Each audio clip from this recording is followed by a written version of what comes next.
मगाचपासून आपण सर्वजण रत्नागिरी जिल्ह्यामध्ये लावलेले जे सीसीटीव्ही आहेत त्याचं कौतुक करतोय, त्याचं खूप चांगल्या प्रकारे काम झालं असं आपण सांगतोय। परंतु माननीय मुख्यमंत्री महोदय, रत्नागिरी जिल्ह्यामध्ये 57 एकंदरीत सीसीटीव्ही लावलेले आहेत आणि आपणच दिलेल्या माहितीमध्ये याच्यामध्ये 37 ते बंद आहेत आज घडीला।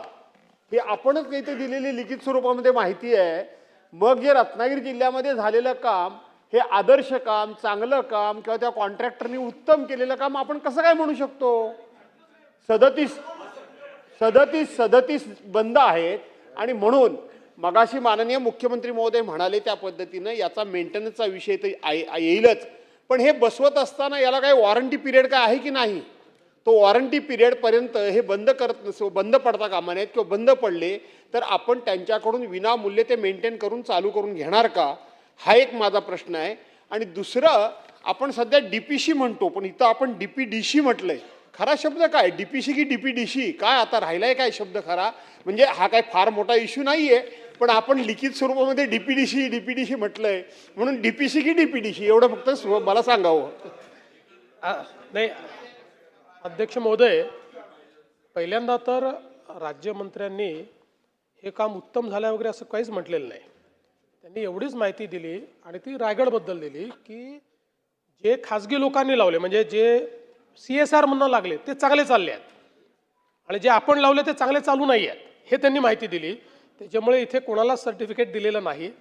मात्र या संदर्भात जसं मी सांगितलं की याचा एक एकत्रित SOP आपल्याला काढावं लागेल। काही ठिकाणी वॉरंटी पिरियड आहे, काही ठिकाणी नाही आहे, काही ठिकाणी 1 वर्षाचा आहे, काही ठिकाणी 3 वर्षाचा आहे। त्यामुळे आत्ता काय झालं की वेगवेगळ्या संस्थांनी हे लावले। आता याचे 2 ठिकाणी इंटिग्रेशन आपल्याला करावं लागतं। एक पोलीस विभागाकरता करावं लागतं आणि दुसरं डिझास्टर मॅनेजमेंटच्या दृष्टीने आपल्याला करावं लागतं। त्यामुळे या दोन्ही आपल्या ज्या काही निकड आहेत त्या लक्षात ठेवून याच्या SOP आपण तयार करू।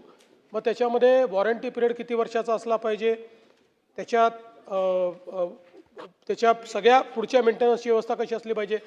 खूप ठिकाणी कॅमेरे का बंद होतात तर त्या ठिकाणी खोदकामामध्ये फायबर तुटली म्हणून कॅमेरा बंद आहे, म्हणजे कॅमेरा चालू आहे पण फायबरच नाही आहे। तर अशा प्रकारच्या गोष्टींमध्ये छोट्या छोट्या गोष्टीला मेंटेनन्स लागतो आणि म्हणून त्या संदर्भात आपल्याला ही कारवाई करावी लागते आणि म्हणून त्या संदर्भातले आपण निश्चितपणे निकष देऊ। आणि DPCचा अर्थ डिस्ट्रिक्ट प्लॅनिंग कमिटी आहे, तर DPDC आपण पहिलेपासून त्याला DPDC म्हणायचो म्हणून DPDC म्हणायचो, पण आता प्लॅनिंग कमिटीला DPC म्हणतो आपण। प्रशांत ठाकूर जी बोला।